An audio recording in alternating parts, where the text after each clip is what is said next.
Hey everybody, this is Jaclyn Krymowski with the Herd Book Ag Media, here to give you your Moving Iron Ag News update as we wrap up this week and 2021 as a whole.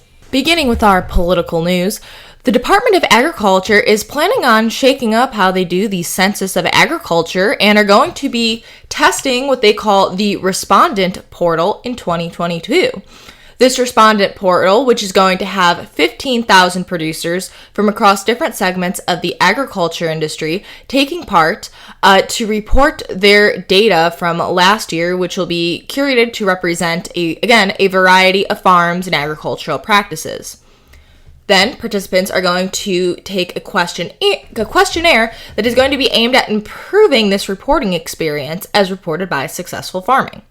In the state of New York, the hemp plan has received federal approval. State Commissioner announced that this hemp program plan, which was put together by the New York State Department of Agriculture and Markets, was recently approved by the whole USDA. According to the commissioner, this is going to allow New York to administer what they call the hemp grower licensing program that is slated to start in 2022 on January 1st. Right now, they are currently accepting applications for new and beginning hemp farmers. Next year's Agricultural Outlook Forum is going to be, once again, virtual, and we'll discuss some things on the horizon for the United States and commodity markets and the whole farm income situation in 2022. Right now, National Hog Farmer reports that the top USDA chief economist is saying that he hopes he is wrong. However, there are projections that, unfortunately, next year will be an even more challenging year for producers than this past year. And judging by the sky-high fertilizer prices as one thing that has been plaguing a lot of farmers and does not continue to be going away, there seems to be other issues related to prices, but also a softening of cash receipts, as Seth Meyer, USDA chief economist, has said. Other inputs, too, he predicts are going to remain very high, further making a lot of those already slim margins even slimmer. For the first time in 6 years, Canada reports their first case of BSE, or mad cow disease. In response to this news, South Korea has quickly acted and has suspended all of their beef imports from the country. Thus far, Canada's Food Inspection Agency has said that no other countries have said anything in regards to trade action. However, South Korea's decision is no small move, as they are the fourth largest beef importer in the world. This case was discovered earlier this month on December 6th by a private veterinarian who was visiting a farm and reported that an 8-year-old cow who appeared to be injured was displaying some neurological signs. Upon testing samples, she was indeed positive for BSE. An e-grocery startup, GrowCity, is working on helping Nigeria combat food insecurity.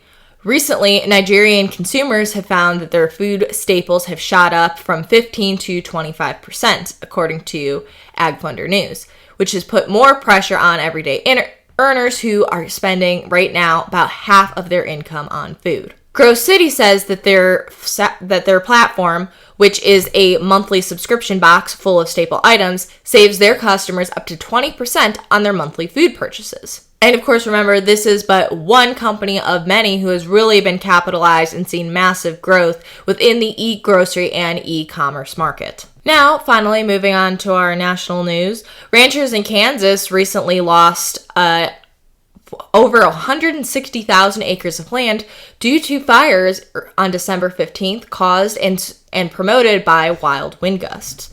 There were 2 casualties as reported by the Kansas Forest Service, and the road to recovery looks like it's going to be a very long and hard one.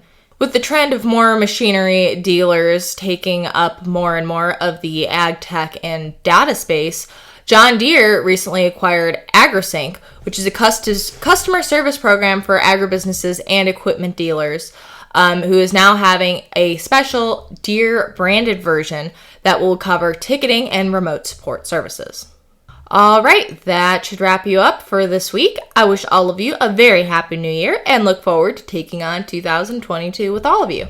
This Ag News Update is brought to you by the Herd Book Ag Media, serving all your agribusiness writing, communication, and media needs. Find us on Facebook, LinkedIn, Twitter, or our company website, the-herdbook.com. Let me know you found out about us here on Moving Iron and get 20% off your first invoice.